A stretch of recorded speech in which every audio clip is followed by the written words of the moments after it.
কোথায় যাব? জঙ্গলে?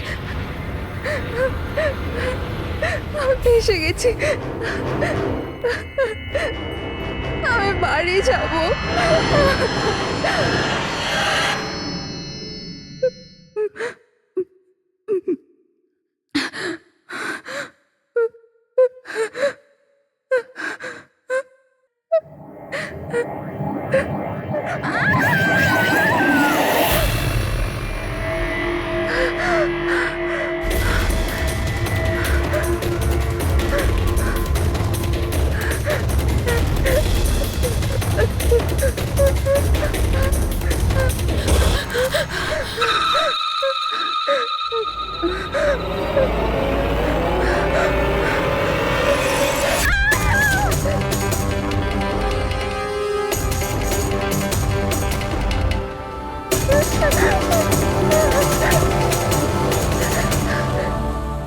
নিমি ঘুমিয়ে পড়েছে?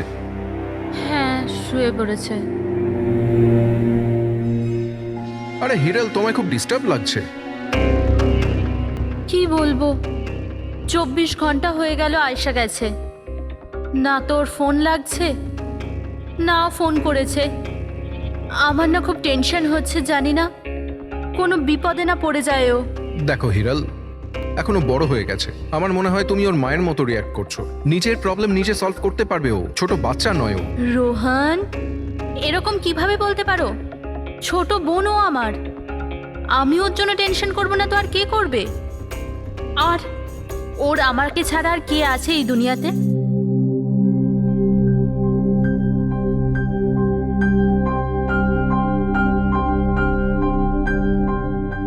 হ্যালো হ্যালো, আপনি কি হিরাল বলছেন? হ্যাঁ, আমি হিরল বলছি। আপনি কে? আমি মানিক। আমি আয়েশার সাথে কাজ করি। এখানে একটা বড় প্রবলেম হয়ে গেছে। প্রবলেম? আয়েশার সাথে কি হয়েছে? দেখুন, ও জঙ্গলে কোথাও হারিয়ে গেছে। ওকে খুঁজেও পাচ্ছি না, আর ফোনেও পাচ্ছি না। আর আমাদের ভয় হচ্ছে যে ওর কিছু হয়ে যায়নি তো।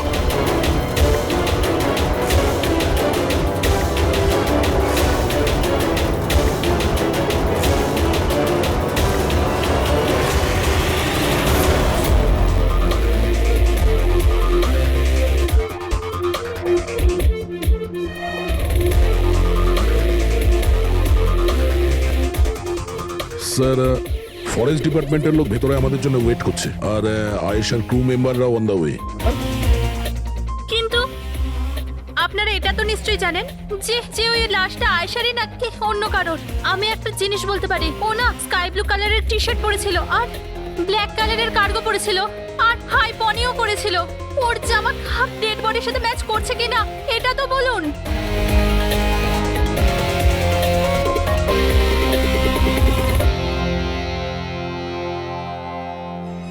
ও, আপনি সেই officer? Yes sir.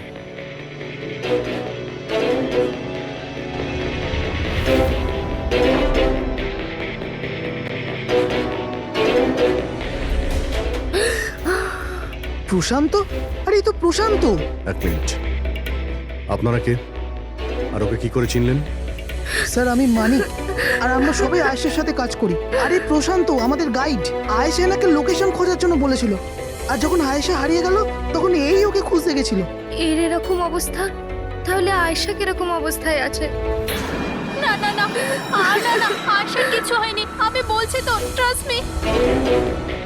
Sir please please আমার বোনকে খুঁজে বাঁচিয়ে নিন স্যার, প্লিজ স্যার, প্লিজ বাঁচিয়ে নিন। দেখো, তোমার বোনকে নিশ্চয়ই আমরা বাঁচাবো। আপনি ওনাকে একটু সাইডে নিয়ে যান। স্যার, এই বডিটা আজ সকালেই আমরা পেয়েছি। এ আমাদের গাইড বাহাদুর, এই বডিটাকে প্রথম দেখেছে। এই প্রশান্ত কি একা গিয়েছিল আয়েশাকে খোঁজার জন্য? হ্যাঁ স্যার, কারণ ও জঙ্গলের সমস্ত রাস্তা চিনত। যত ভালো করেই চিনুক না কেন, রাতের অন্ধকারে ঘন জঙ্গলে বিনা পারমিশনে বিনা গাইডে রাতে ঘোরাফেরা নিজে থেকে মৃত্যুকে ডেকে আনা, তোমরা খুব বড় ভুল করেছো। এই বডিটা এইভাবে পেয়েছি, জানি না দ্বিতীয়টা কি অবস্থায় পাবো। অফিসার, আচ্ছা এটা বলো যে এখানে কোনো হিংস্র জানোয়ার আছে? এরকম কোনো হিংস্র জন্তু নেই। ঘন জঙ্গল, হারিয়ে যাওয়ার ভয় আছে। কোনো জন্তু জানোয়ারের আঁচড় তো মনে হচ্ছে না। কিন্তু এটা ছুরির আঘাত বলে মনে হচ্ছে। একে ছুরি দিয়ে খুন করা হয়েছে।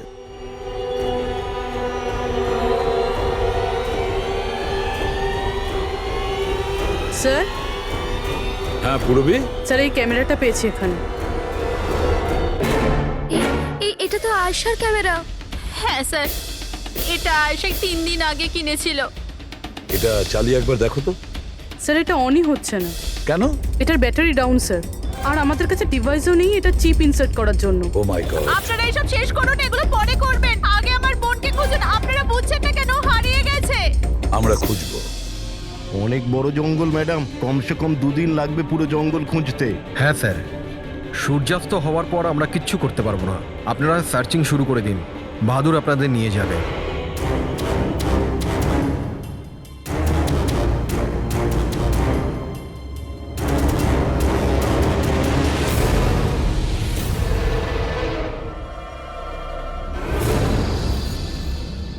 স্যার, স্যার আমরা জঙ্গলের অনেক ভেতরে চলে এসেছি স্যার। স্যার এখানে কেউ আসা যাওয়া করে না স্যার।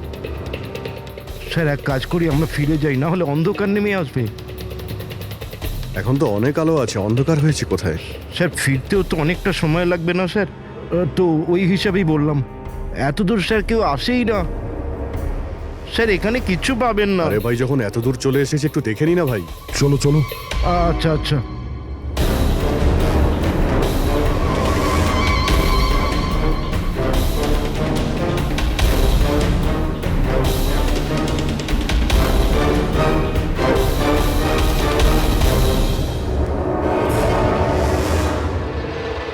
তোমরা এই জঙ্গলে ফিল্মের শুটিং করতে এসেছিলে, আর শুধুমাত্র আয়েশাই নিখোঁজ হলো, আর তোমরা ওকে খোঁজার চেষ্টাই করনি। স্যার আমরা খুব ভয় পেয়ে গিয়েছিলাম, আর এখানে ওয়েব সিরিজ শুট করার আইডিয়া আয়েশারই ছিল। স্যার আমরা ওকে আনিনি, ও আমাদের এনেছিল লোকেশন দেখাতে। হ্যাঁ স্যার, এই প্রশান্ত গাইড আয়েশার পরিচিত ছিল, আর এই কাছেই থাকতো আর জঙ্গলটাকে ভালো করে চিনতো। আর আমরা তো রাত্রিরে থাকার পর সকালে বেরিয়ে পড়তাম। সব কিছুই ঠিকঠাক চলছিল, লোকেশনও পেয়ে গেছিলাম। আর এরপর আমরা টেন্টের বাইরে আগুন জ্বালিয়ে খাবার বানাচ্ছিলাম। কটার সময়ের ঘটনা এটা? 5টা-6টা নাগাদ। আর তখনই হঠাৎ আয়েশা নিজের ক্যামেরা নিল আর জঙ্গলের দিকে যেতে লাগলো। জঙ্গলের দিকে যাচ্ছিল কেন?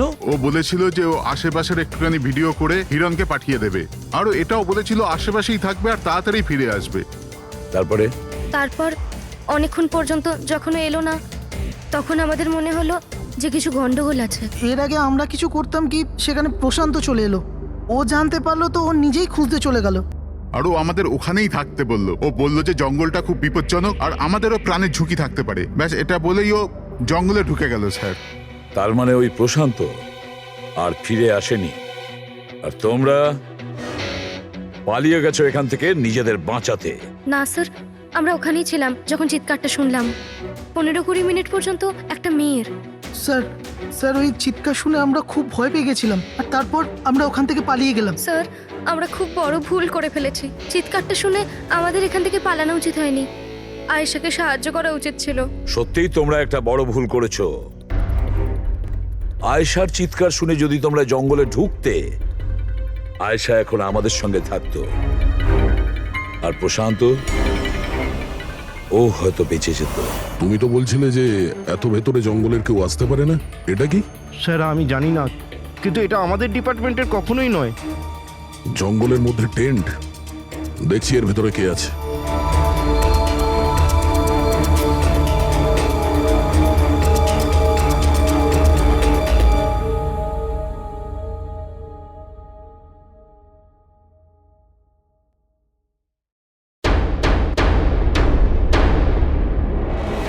এই কাপড় তো দেখে মনে হচ্ছে কাটা হয়েছে।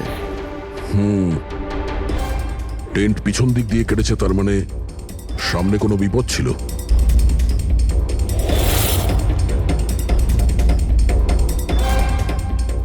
ছুরি, এটা দিয়েই কাটা হয়েছে।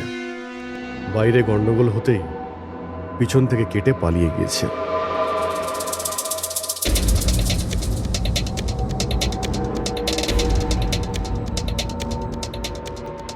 রাতে থাকার পুরোপুরি বন্দোবস্ত ছিল এখানে, বনফায়ার। এই আলু এখানে দেওয়া হয়েছিল। স্যার এত ভেতরে এত রাত্রে থাকার মতো কেউ পাগলই হবে স্যার। না হলে এত ভয়ঙ্কর জঙ্গলে রাতে থাকার কথা ভাববে কি? কোনো নেচার লাভার না কোনো খুনি? এই দেখো,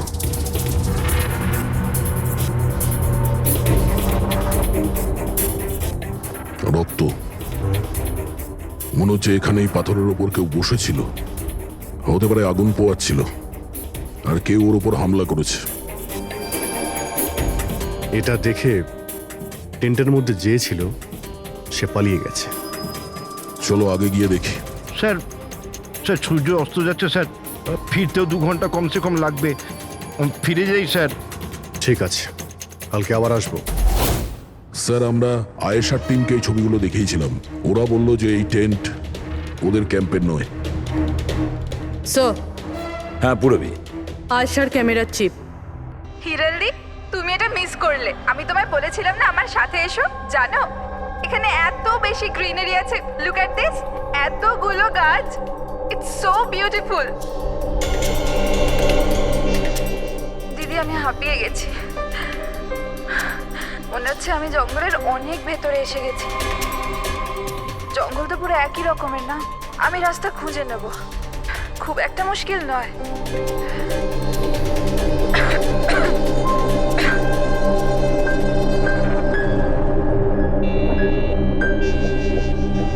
কেউ আছে নাকি ওখানে?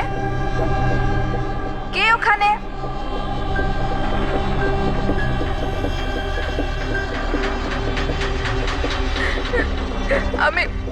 আমি ফেঁসে গেছি এখানে। আমি কিছু বুঝতে পারছি না। এখান থেকে আমি কি করে বাইরে যাব? আই এম সরি দিদি, আমার এখানে আসা উচিত হয়নি। আমার মনে হচ্ছে না যে আমি এখান থেকে বেঁচে ফিরতে পারবো। আমায় ক্ষমা করে দিও।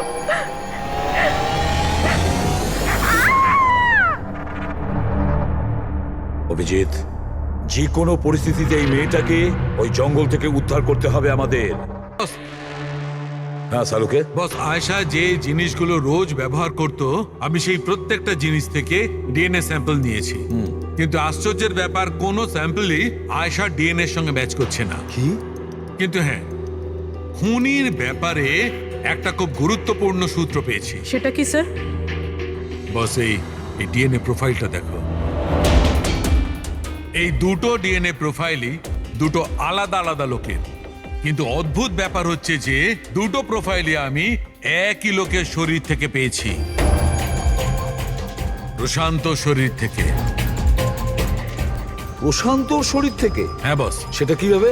প্রশান্তর মৃত্যু অগণিত ছুরির আঘাতের জন্য হয়েছে, আর ওর শরীরে যে খাবার চিহ্নটা আছে সেটা আসল নয়, তৈরি করা হয়েছে নকল।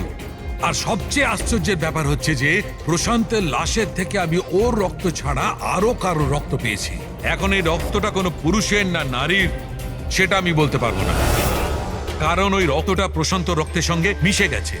কিন্তু একটা কথা ঠিক বস, এই রক্তটা তখনই বেরিয়েছে যখন প্রশান্ত রক্ত বেরিয়েছে। অভিজিৎ, দয়া, নিশ্চয়ই এটা খুনিরই রক্ত। খুনি প্রশান্তর ওপর হামলা করে, আর তখন নিজেকে বাঁচানোর জন্য প্রশান্ত ওর সঙ্গে মারামারি করে, আর খুনির রক্ত প্রশান্ত শরীরে লেগে যায়। তবে খুনিরও গুরুতর আঘাত লেগেছে। সামান্য আঘাতে এত রক্ত বেরোবে না তার। তার মানে খুনির শরীরে এখনো আঘাতের চিহ্ন থাকা উচিত। আরো একটা কথা বস। কি? টেন্টের পাশে যে পাথরের উপর রক্তের ছাপ ছিল সেই রক্তটা প্রশান্তরই। তার মানে পুরো ব্যাপারটাই ওই তাঁবুর আশেপাশে ঘটেছে।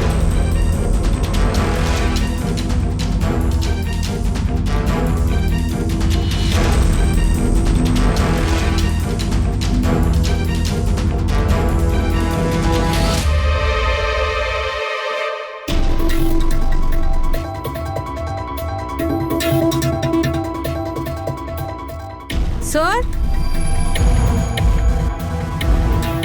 হ্যাঁ পুরবি। স্যার, এই জুতোটা পেয়েছি। তাহলে কি এই জুতোটা আয়েশার না? তো এগিয়ে গিয়ে দেখি।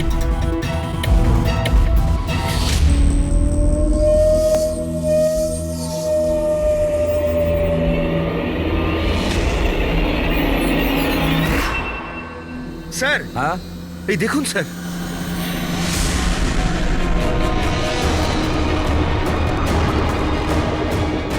ছুরি দিয়ে আঘাত করেছে স্যারের পিঠে 5 বার। ওকে একটু উল্টে দাও। এ তো আয়েশা, ফেসটা তো পরিষ্কার দেখছি অভিজিৎ, না কোনো আঘাতের চিহ্ন, না কোনো কাটা দাগ। কিন্তু ওই ভিডিওতে যে দেখলাম। হ্যাঁ স্যার, ভিডিওতে এর মাথায় আঘাত লেগেছিল, রক্ত বেরোচ্ছিল। এখানে তো আঘাতের কোনো চিহ্নই নেই, একদম পরিষ্কার। তার মানে হলো ওই ভিডিওটা নকল। মানে আয়েশা অ্যাক্টিং আর মেকআপ দিয়ে দেখানোর চেষ্টা করেছিল যে ওকে কেউ মারতে চাইছে, খুন করতে চাইছে। কিন্তু এটা কেন করবে? স্যার, কেউ হয়তো মজা করবে, আর না হলে কোনো ভয়ঙ্কর পরিস্থিতি থেকে বাঁচার জন্য নাটক করছে। আর দুটো অবস্থাতেই এর মিথ্যেটা সত্যি হয়ে যায়। আর ও যা কিছু করেছিল, কেন করেছিল, সে তোর বন্ধু আর আত্মীয়রাই বলতে পারবে। সবাইকে ডেকে নাও। ফেডরিক, আয়েশার সমস্ত ফোন রেকর্ড চেক করো। দেখো এই ঘটনাটার পরে ও কাদের কাদের সঙ্গে কথা বলেছিল আর তারা সেই মুহূর্তে কোথায় ছিল।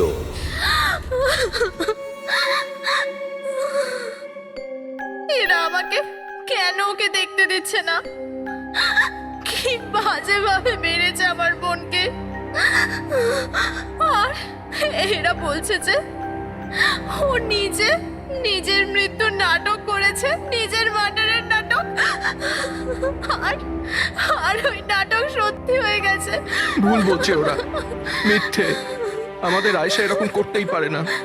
আপনারা ভুল অভিযোগ করছেন।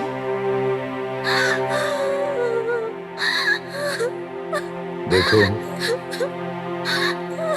আপনার দুঃখ আমরা বুঝতে পারছি, কিন্তু এই অভিযোগ ভুল নয়, সত্যি। এটা আয়েশার ক্যামেরা থেকে যে থার্ড ক্লিপিংটা আমরা পেয়েছি, সেখানে আয়েশার মুখের উপরে অনেকগুলো ক্ষত চিহ্ন ছিল।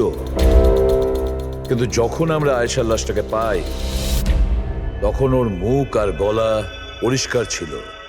কেন, কিভাবে? এই ভিডিওটাতে আয়েশা মজা করছিল না তো? ওর মজা করার স্বভাব ছিল না তো? একদম না। ওর জীবনে এত সমস্যা ছিল যে ও মজা করবার কথা ভাবতেই পারতো না। ও জঙ্গলে হারিয়ে গিয়েছিল, আর কোনো মানুষ এই সিচুয়েশনে মজা কি করে করবে? অন্য কারো কথা জানি না, কিন্তু আয়েশা এটা অবশ্যই করেছে। আর যদিও মজা করে না করে তো ইচ্ছে করেই করেছে। কি কেউ এটা কেন প্রমাণ করার চেষ্টা করবে যে তার সঙ্গে কিছু অন্যায় হয়েছে? আয়েশা এরকম কেন চাইবে? হ্যাঁ, ওর ওপর সত্যিকারের অ্যাটাক হয়েছিল, ও মারাও গেছে, ওটা আলাদা কথা। কিন্তু ও এই নাটকটা কেন করেছিল? কি সত্যি কি ও কোনো প্রবলেমে ছিল যার কারণে ওকে এই ড্রামাটা করতে হয়েছিল? হ্যাঁ, ও সমস্যায় ছিল, এমন সমস্যা যার থেকে ওকে মৃত্যুই বাঁচাতে পারতো। মানে তুমি কি বলতে চাইছো? স্যার, হ্যাঁ ফেডরিক, এটা আয়েশার কল রেকর্ডস। বিশেষ কিছু পেয়েছো? হ্যাঁ স্যার, একটা লোক আছে কেতন, সে আয়েশাকে অনেকগুলো মেসেজ আর কল করেছিল। এমনকি যেই রাতে আয়েশা খুন হয়েছিল, সেই রাতেও ওর ফোন জঙ্গলের কাছেই ছিল, 2 কিলোমিটারের মধ্যে। এই কেতনকে? খুনের রাতে ও জঙ্গলের আশেপাশেই ছিল। কে? হ্যাঁ স্যার, ও আয়েশার স্বামী। দুজনে আলাদাই থাকতো। যদি আয়েশা ওর মৃত্যুর নাটক করে থাকে, তাহলে তার পেছনে কেতনের হাত থাকতে পারে। কেতন আয়েশার হাজবেন্ড, আর আপনাদের মধ্যে কেউ এই কথাটা আমাদের বলার প্রয়োজন মনে করলেন না। হ্যাঁ, কিন্তু কেতনের জন্য নিজের মৃত্যুর নাটক কেন করতে যাবে? আমার মনে হয়েছিল যে আমরা কেতনের থেকে মুক্তি পেয়ে গেছি, কিন্তু আমি কি করে জানবো ওই আমার বোনের প্রাণ নিয়ে নেবে? প্লিজ, কেতনই আমার বোনকে মেরেছে। আমি বলছি, তুমি নিজেকে কেতনই সামলাও প্লিজ। মেরেছে। কেদনা, প্লিজ কাম ডাউন। আপনারা প্লিজ নিজেদের মধ্যে কথাবার্তাটা থামান আর আমাদের বলুন কি ব্যাপার। আমি আপনাদেরকে বলছি, আসলে আজ থেকে 2 বছর আগে কেতন আর আয়েশার একটা ট্রিপে আলাপ হয়েছিল। আয়েশা কেতনকে বিয়ে করেছিল। তাড়াহুড়োতে সিদ্ধান্ত নেওয়ার শখ ছিল ওর, কিন্তু জানতো না এই সিদ্ধান্তটা কতটা ভুল নিয়েছিল। কেতন ওর যোগ্য ছিল না, একটা পাগল লোক ছিল, পসেসিভ ছিল, ওর জীবনটা অতিষ্ঠ করে রেখেছিল। এই জন্য 6 মাস আগে ওকে ও ছেড়ে দেয়। এছাড়া আর কি করতো? আমরা সবাই দেখেছিলাম ওকে কিরকম টর্চার করা হতো। মানিক, আজকে সব অডিশনে ক্যামেরাতে আছে, স্ক্রিনে প্লে কর, স্যারকে দেখাতে হবে। আর আয়েশা এক্ষুনি এসে যাবে। ঠিক আছে। আয়েশা, আয়েশা, কি হয়েছে? আর ওকে? আয়েশা তুই ঠিক আছিস? কি করে হলো এসব? কে করলো এসব? আরে তোমরাও না কত প্রশ্ন করো, কিচ্ছু হয়নি আমার। আসলে কি হয়েছে, ওই তাড়াতাড়িতে সিঁড়ি দিয়ে নামছিলাম আর পা পিছলে গেছে। চুপ কর আয়েশা, কত কভার আপ করবি? আমি তো এটা বুঝতে পারছি না, তুই ছেড়ে দিচ্ছিস না কেন ওই মানুষটাকে? আমি ছেড়ে দিলেও ও আমায় ছাড়বে না। আরে আইন বলে কিছু আছে নাকি? পুলিশের হাতে তুলে দি ওকে। কেউ ওর কিচ্ছু করতে পারবে না। ওকে যদি পুলিশে ধরেও নিয়ে যায়, ও সেখান থেকেও চলে আসবে আর আমাকে খুঁজে বার করবে, তারপর আমায় ছাড়বে না। কখন থেকে ফোন করছি তোকে আমি? হ্যাঁ, ধরছিলিস না কেন? এখানে বসে টাইম পাস করছিস? হ্যাঁ না কেতন, তোর এত সাহস কি করে হলো? কেতন আমি ডাক্তারের কাছে গেছিলাম, তাই ফোন সাইলেন্ট ছিল, অন করতে ভুলে গেছি। ওকে, ডক্টর, হ্যাঁ আজকাল খুব বেশি যাচ্ছিস না ওর কাছে? কেতন কি বলছো? এরকম কিচ্ছু নয়। আর তুমি বললে আমি ডাক্তারের কাছে আর কোনোদিন যাব না। আমাকে প্লিজ ছেড়ে দাও, আমাকে ক্ষমা করে দাও। তোকে তোর যোগ্যতা দেখাই, চ। কি করছে এসব? ছাড়ো ওকে। এই, নিজের কাজে মন দে, বুঝেছিস? Enough, enough. মানুষ না, এই কেতন তো জানোয়ার। তোমরা কেতনের ব্যাপারে আমাকে আগে বলনি কেন? আপনারা যা বললেন সেটা শুনে তো মনে হচ্ছে কেতনই আমাদের প্রাইম সাসপেক্ট। মনে হচ্ছে কেতনের কারণেই সেটা করেছে। আর কেতন আয়েশার অভিনয়টাকে বাস্তবে পরিণত করেছে। যদি যদি তোমরা কেতনের ব্যাপারে আমাকে একটু আগে জানাতে পারতে। গত 6 মাস ধরে আয়েশা আমাদের সাথেই ছিল, আর এর মধ্যে একবারও তো কেতনের সাথে দেখাও করেনি। আর শহর থেকে এত দূরে জঙ্গলে আসতে পারে সেটা তো আমরা ভাবিইনি। এই ধরনের পাগল আর সন্দেহবাতিক লোক যে কোনো কিছুই করতে পারে। হ্যাঁ, কেতনের অ্যাড্রেস আর টেলিফোন নাম্বারটা আমাদের দেবেন।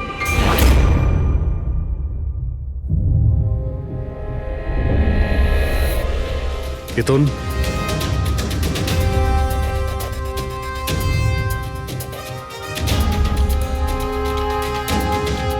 স্যার, এই ফটোগুলো দেখে তো মনেই হচ্ছে না যে দুজনের মধ্যে কোনো ঝামেলা ছিল। আপনারা? কেতন আয়েশার স্বামী। Police, CID. আপনারা কি করতে এসেছেন এবার? আমার আয়েশা চলে গেছে, আমার জীবন বরবাদ হয়ে গেছে। আপনারা কি চান আমার থেকে?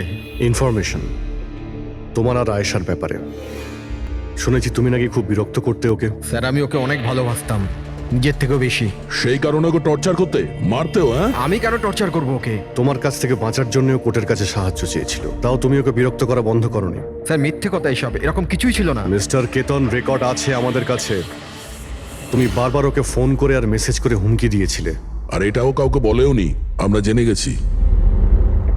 আর তাছাড়াও গত 6 মাস ধরে তুমি হেরাল আর রোহানের ঘরের আশেপাশে ঘোরাফেরা করছিলে। আর যে রাতে আয়েশা খুন হয়েছে ওই রাতে তুমি ওই জঙ্গলেই ছিলে। এগুলো তোমার ফোনের লোকেশন থেকে পাওয়া গেছে। নিজের অপরাধটাকে লুকানোর চেষ্টা করো না, কোনো লাভ হবে না। আর এই ডবল মার্ডারে খুনিরও প্রচুর আঘাত লেগেছে। এই কি করে লাগলো তোমার? স্যার, এই আঘাতটা ওই দিন ঝোপেতেই লেগেছিল, কিন্তু এরকম কিছুই নয় যেটা আপনারা ভাবছেন। স্যার, আমি আয়েশাকে মারিনি। স্যার, আমি মানছি যে আমি ওই দিন জঙ্গলে গিয়েছিলাম, কিন্তু স্যার আমি তো শুধু ওর সাথে কথা বলার জন্য গিয়েছিলাম। স্যার, পুরো 6 মাস হয়ে গেছে, আমি ওকে দেখিনি পর্যন্ত। খুব মিস করতাম স্যার ওকে।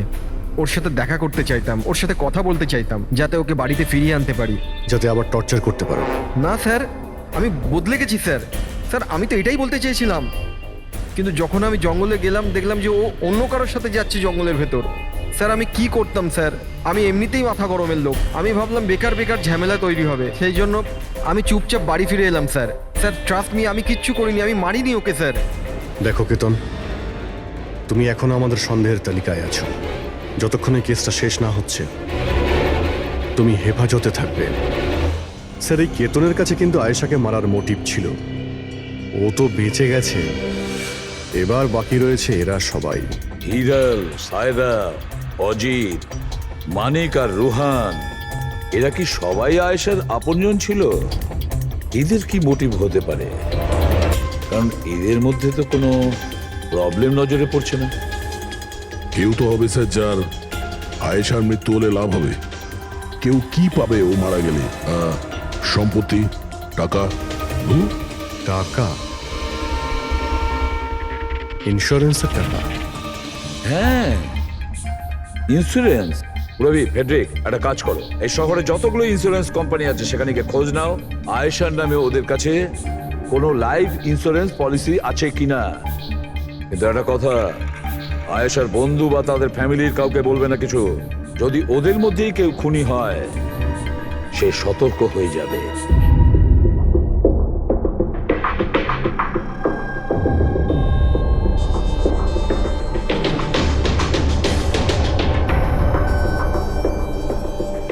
ওকে, থ্যাঙ্কস স্যার। হ্যাঁ ফেডরিক, আয়েশার অ্যাকাউন্টে মাত্র 1 লাখ টাকা আছে, কোনো ফিক্সড ডিপোজিট পর্যন্ত নেই। স্যার, তনিশা ইন্স্যুরেন্স প্রাইভেট লিমিটেডের কাছে আয়েশার নামে একটা বীমা পলিসি রয়েছে 50 লাখ টাকার। ও আচ্ছা। আর এই টাকা আয়েশার ভাগ্নি, মানে ও দিদি আর জামাইবাবুর মেয়ে নিমিষা পাবে। আচ্ছা, তাহলে এই ব্যাপার। স্যার, আসলে আপনারা কি চাইছেন? আমার যা জানা ছিল আমি সবকিছু বলে দিয়েছি। আর আপনারা জানেন আমার স্ত্রীর শরীর কতটা খারাপ, এখন আমার ওর সঙ্গে থাকা উচিত, আর আপনারা আমাকে এখানে আটকে রেখেছেন। স্যার, বলার কি বাকি আছে? সব বলে দিয়েছি। অনেক কিছু বাকি আছে। তুমি একটু বেশি কথা বলো, সেই জন্য যা কিছু প্রশ্ন করব ঠিক তারই উত্তর দেবে। এই তোমার ওইখানে যে ফ্যাক্টরিটা আছে ওটা তো বাজেয়াপ্ত হতে চলেছে, এর লোন তুমি শোধ করতে পারোনি কি? হ্যাঁ, কিন্তু আপনারা এগুলো কেন জিজ্ঞাসা করছেন? আপনারা এগুলো কি করে জানলেন? প্রশ্ন নয়, শুধু উত্তর। আয়েশা তোমাদের সাথে তোমাদের বাড়িতেই থাকতো না? তাহলে 7 দিনে তুমি ওকে 41 বার কল করেছো কেন? বাহ বাহ বাহ, 7 দিনে 41টা কল এসেছে আয়েশা, দারুণ ব্যাপার। আর তার উপরেও তুমি অর্থ কষ্টে ভুগছিলে, তাই না? আর আয়েশার মৃত্যুর পরে তোমার ছোট বাচ্চা টাকা পেত 50 লক্ষ টাকা। আর ওই ছোট্ট নিরীহ শিশু, সে কি করে জানবে 50 লাখের ধর্ম? ও কিভাবে ব্যবহার করবে? আর ওই 50 লক্ষ টাকা তো ভোগ করতো বাচ্চাটার বাবা, মানে তুমি, রোহন। থামুন আপনারা, চুপ করুন। আপনাদের কথা মতো আমি আয়েশাকে মেরেছি। স্যার, আমার ওপর 15 কোটি টাকার লোন আছে। 50 লাখে আমার কিচ্ছু হবে না। আমি আয়েশাকে মারবো। আর ওটা যা ওর শরীরের ওপর থেকে খুনির রক্ত পাওয়া গেছে, আপনারা দেখতে পারেন আমার গায়ে কোনো চোটই লাগেনি, কারণ আমি ওখানে ছিলামই না। আমি কাউকে খুন করিনি। সব ঠিক করা ছিল, প্রশান্ত সবকিছু সামলানোর কথা ছিল। 1 মিনিট। কি সামলে নিত? হ্যাঁ, প্রশান্ত কি সামলে নিত? বলো, প্রশান্ত কি সামলে নিত? স্যার, আমার ভুল হয়ে গেছে। আমার সবকিছু আপনাদের আগেই বলে দেওয়া উচিত ছিল। আমি ভয় পেয়ে গেছিলাম, খুব ভয় পেয়ে গেছিলাম। কোনটা বলার ছিল আগে? তাড়াতাড়ি বলো। আমি আয়েশার প্ল্যানে যুক্ত ছিলাম। আমরা শুধু ওকে মৃত দেখাতে চেয়েছিলাম। অ্যাকচুয়ালি ওর মরার কথা ছিল না। তার মানে আমাদের সন্দেহ ঠিক ছিল স্যার? সবকিছু ঠিক ছিল। ওই ভিডিওটা নকল ছিল, শুধু কেতনের থেকে বাঁচার জন্য ছিল। আর তুমিও এই প্ল্যানে জড়িত ছিলে? স্যার, কেতন আয়েশার জীবন অতিষ্ঠ করে দিয়েছিল। ও বেচারি চুপ থাকতো, কাউকে কিছু বলতো না। স্যার, একদিন লিমিট ক্রস করে গেল, সব সীমা ছাড়িয়ে গেল। ওর মনে হলো কেতন ওর জন্য কোনো বড় বিপদ হতে পারে। ও আমাকে বলেছিল স্যার, কেতন পাগল ছিল। পুলিশ বা ডিভোর্স ওর কেউ কিচ্ছু করতে পারতো না। আয়েশা ওটাকে পার্মানেন্ট মুক্তি পেতে চাইছিল, চিরদিনের জন্য। আমি হাঁপিয়ে গেছি জিজু। এখন তো ডিভোর্স আমাকে কেতনের থেকে বাঁচাতে পারবে না। যেটা আমায় ওই কেতনের হাত থেকে বাঁচাতে পারে সেটা শুধু আমার মৃত্যু।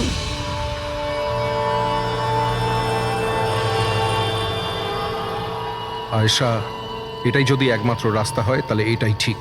তোমার মৃত্যু তোমায় কেতনের হাত থেকে বাঁচাতে পারে। মরে যাও। হোয়াট? রিল্যাক্স, আমার কাছে একটা আইডিয়া আছে। আমাদেরকে এমন কিছু করতে হবে যাতে মনে হয় আয়েশা মরে গেছে।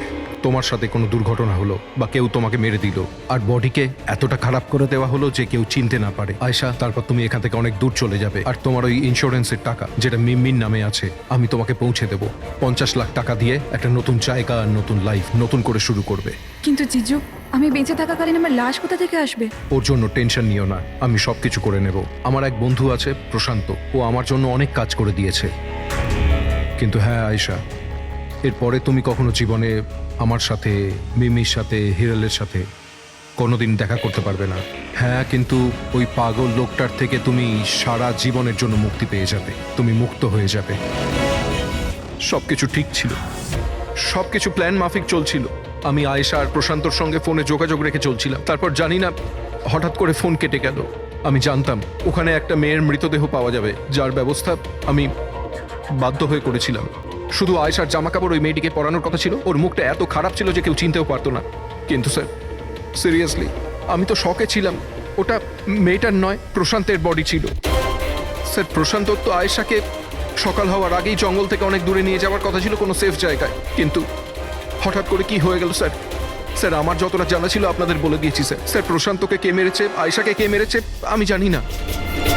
স্যার তার মানে তৃতীয় কোনো ব্যক্তি ছিল যে প্ল্যানটার ব্যাপারে জানতো, যে আয়েশাকে চিনতো, প্রশান্তকেও চিনতো, আর ওই সময় ওই জঙ্গলেই ছিল। কোনো তৃতীয় ব্যক্তি? হ্যাঁ, কোনো তৃতীয় ব্যক্তি। তোমার প্ল্যানের হিসাবে টেন্টে প্রশান্ত এবং আয়েশা থাকার কথা ছিল, কিন্তু টেন্টের পাশে একটা পাথরের উপর প্রশান্তর রক্ত পাওয়া গেল, আর ওই টেন্টটা পেছন থেকে ফাটা ছিল। মানে আয়েশা টেন্টের সামনে থেকে যাওয়ার বদলে পেছন থেকে ছিঁড়ে বেরিয়েছে। মানে ও বিপদটা আগে থেকে বুঝতে পেরেছিল। হতে পারে ও প্রশান্তর সঙ্গে যা কিছু হয়েছিল সেটা দেখে ফেলেছিল। ইট ইজ ক্লিয়ার যে ওখানে কোনো তৃতীয় ব্যক্তি ছিল। ও প্রথমে প্রশান্তকে মেরেছে, তারপর আয়েশার পেছনে দৌড়েছে। কারেক্ট। যদি ভালো করে দেখা যায় তাহলে ওই রাতে জঙ্গলে এটাই হয়েছিল যে প্রশান্ত আর আয়েশা জঙ্গলে যায়, আয়েশা টেন্টের ভিতরে ঘুমোচ্ছিল আর প্রশান্ত বাইরে বসে আগুন জ্বালাচ্ছিল। এর মধ্যে সেই তৃতীয় ব্যক্তি ওইখানে যায় আর প্রশান্তর সঙ্গে ঝামেলা বাঁধে, আর সেই ব্যক্তি ওর উপরে আক্রমণ করে, আর আয়েশা টেন্টের পিছন দিয়ে পালিয়ে যায়। আর ওই ব্যক্তি প্রশান্তকে নির্মমভাবে হত্যা করে আর আয়েশার পিছনে ধাওয়া করে। তাহলে তৃতীয় ব্যক্তিটা কে, যে আমাদের প্ল্যানের ব্যাপারে জানতো আর জঙ্গলকেও ভালো করে জানতো, তাই এত রাতে টেন্টে পৌঁছেছিল? হ্যাঁ, এই সমস্ত চিন্তা আপনি করবেন না রোহন বাবু। এই তৃতীয় যে আছে না, তাকে তো আমরা ধরেই ছাড়বো। হ্যাঁ,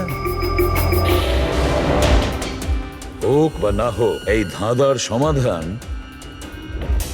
এখানে আছে, এর মধ্যে, কিন্তু আমরা দেখতে পাচ্ছি না। খুনি হবে তো স্যার এদের মধ্যেই কেউ, কিন্তু আমরা দেখতে পাচ্ছি না। রবি, ওই ক্লিপিংটা চালাও যেটা আমরা আয়েশার ক্যামেরা থেকে পেয়েছিলাম, ফার্স্ট ক্লিপ।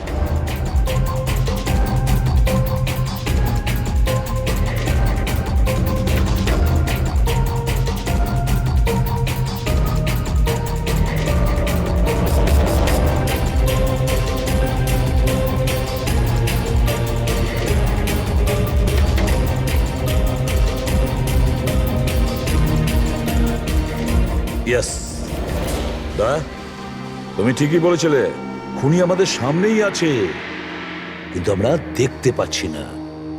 একটা কাজ করো, সবাইকে জঙ্গলে ডেকে নাও, তখনই বোঝা যাবে।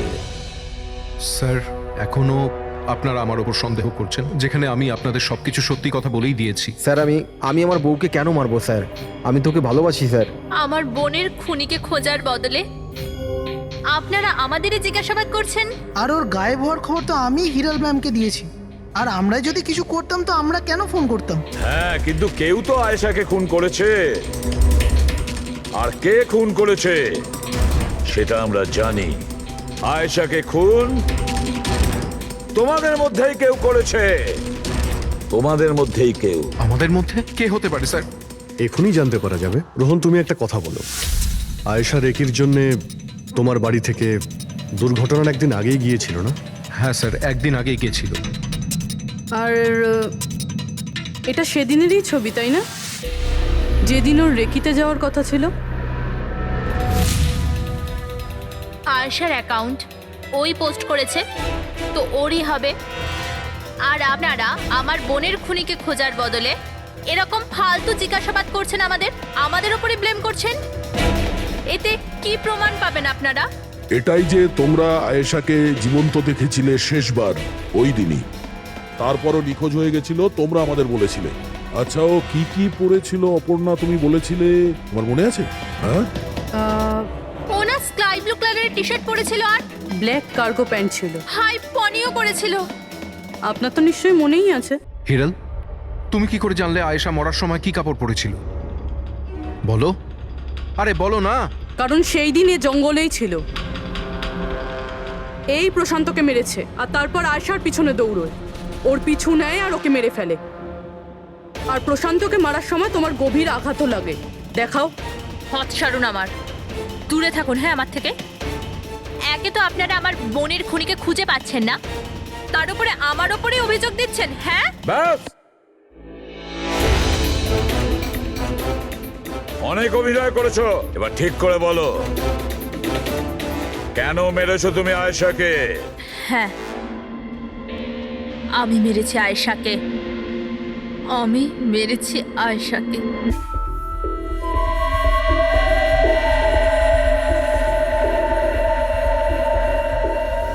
হিরল ম্যাম, আপনি? আসতে বলো। আয়েশা না উঠে পড়ে। ইনফ্যাক্ট আমি বলছি যে ওকে সব সময়ের জন্যই না ঘুম পাড়িয়ে দাও। এটা কি বলছেন ম্যাডাম? রোহান তো তোমাকে আয়েশাকে সুরক্ষিতভাবে এই জঙ্গল থেকে বাইরে বার করার জন্য কত টাকা দিয়েছিল? 2 লাখ টাকা। আমি না তোমাকে 5 লাখ টাকা দেব আয়েশার প্রাণ নেয়ার জন্য। হিরল ম্যাম, এসব কি বলছেন? আয়েশা ম্যাডাম আপনার বোন, আর আমি ওকে বাঁচানোর সওদা করেছি। আমি ওর সাথে বেইমানি করতে পারবো না।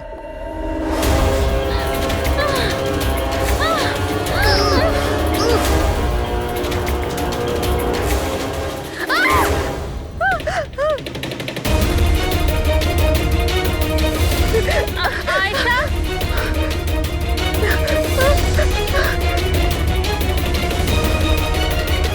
আয়েশা,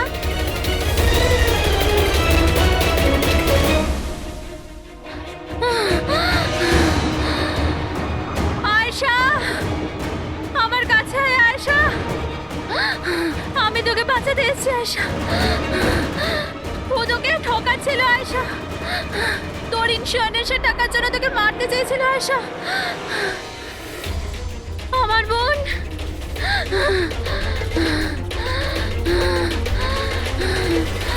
আয়েশা। সরি দিদি, আমি কিচ্ছু জানতাম না এই ব্যাপারে। সরি, আমার জন্য তোমার এত কষ্ট হলো। আমি জানতাম না যে জিজু এরকম কিছু করছে। আই এম সো সরি দিদি। আমার বোন। সরি দিদি। তুই সরি বলিস না। হ্যাঁ, এটা তো আমার বলা উচিত। কেন দিদি? I am sorry.